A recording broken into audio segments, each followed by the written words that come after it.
आप युवाओं को क्या संदेश देना चाहते हैं और युवाओं को कैसे आप कहना चाहेंगे कि उनके लिए? देखिए, हम अपने तरारी विधानसभा के सभी नौजवान साथियों, युवक को कहना चाहते हैं, संदेश देना चाहते हैं कि आप सबसे पहले तो ये जानिए कि युवा किसको किसको कहते हैं।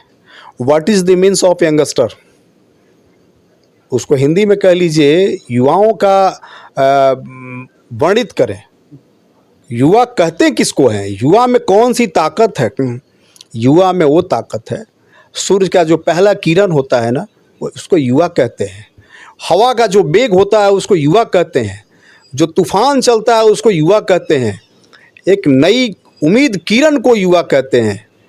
युवा में वो ताकत है कि हमारे जैसे छोटे आदमी, साधारण आदमी, जो देश का कभी सैनिक रहा है, जो आपका सैनिक रहा है, आपका सेवक है, वैसे लोगों को, या जितने भी आज से पहले हमारे विधानसभा में या संसद में जाने का काम किए हैं, चाहे वो विधायक के रूप में हो, चाहे वो एमपी के रूप में हो, या वो किसी मिनिस्टर, केंद्रीय मंत्री के रूप में हो, या बिहार के कैबिनेट मंत्री के रूप में हो, उनकी पहचान आप लोगों के द्वारा दी जाती है। उनको वीआईपी आप बनाते हैं, वो आपको वीआईपी नहीं बनाते हैं। आप में वो ताकत है, तो उस ताकत का प्रयोग आपको बड़ी सोच समझ के करना चाहिए।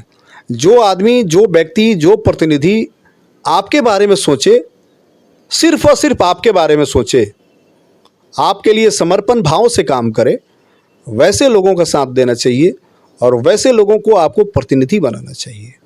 वो चाहे हम हो या अन्य कोई भी हो। मैं अपने लिए भी कहता हूँ कि अगर मैं आपके बारे में नहीं सोचता हूँ, आपके लिए नहीं करता हूँ, आपके लिए तन मन धन से मैं समर्पित नहीं हूँ, तो हमको आपको साथ नहीं देना चाहिए।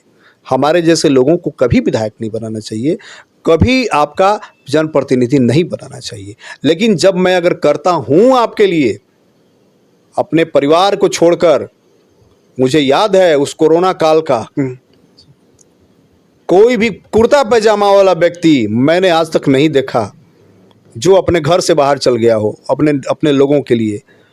4 महीना हमारे देश में लॉकडाउन था और 4 महीना मैं अपने घर में पटना में नहीं था।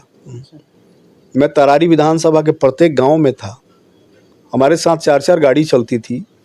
मास्क, सैनिटाइजर, थर्मल स्क्रीनिंग, साबुन, सब जो भी है, ये सब लेके सभी गाँव में जाके हम लोगों को सबसे पहले इकट्ठा करते थे। और इकट्ठा मतलब सटा के नहीं, दूरी बना के, और सबको बोलते थे कि आप लोग लाइन से खड़ा होइए। सबको हम सब वितरण करते थे। अब वितरण करने के बाद मास्क लगवा के, उसके बाद 4-4 घंटा, 5-5 घंटा संबोधित एक एक गांव में करते थे। अपने कैसे बचिए, अपने लोगों को कैसे बचाइए, अपने प्रियजनों को कैसे बचाइए।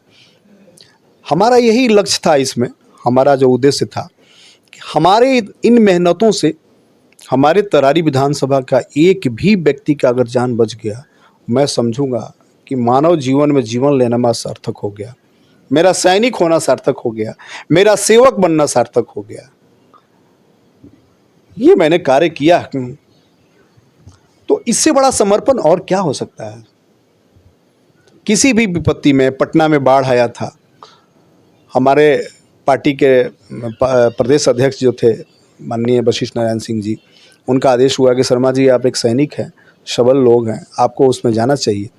हम देखें कि हम अपने पार्टी की तरफ से अकेला प्रेस कॉन्फ्रेंस करके इतने पानी में जाके वहाँ लोगों को निकालना, बचाना, उनको राशन मुहैया कराना, उनको मदद करना, उनको खाने को देना, यहाँ तक कि जानवरों को भी हम लोग खाने का कुछ नहीं मिल रहा था, हम लोग जाके फल खिलाते थे, बिस्किट खिलाते थे, पाव रोटी खिलाते थे।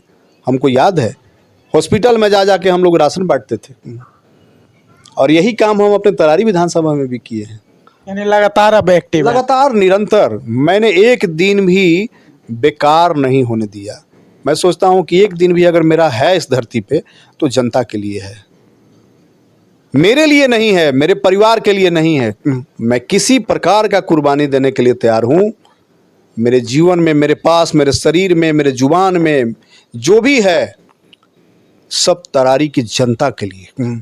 मेरा कुछ भी नहीं है, मेरे परिवार का कुछ भी नहीं है। चूँकि मेरे 8 लोगों का परिवार से बड़ा है मेरा तरारी का 4 लाख लोगों का परिवार, तो मैं उस परिवार का हमेशा कद्र करता हूं और उस परिवार को जीवन भर कद्र करूंगा। उससे बड़ा मेरे लिए कोई परिवार नहीं।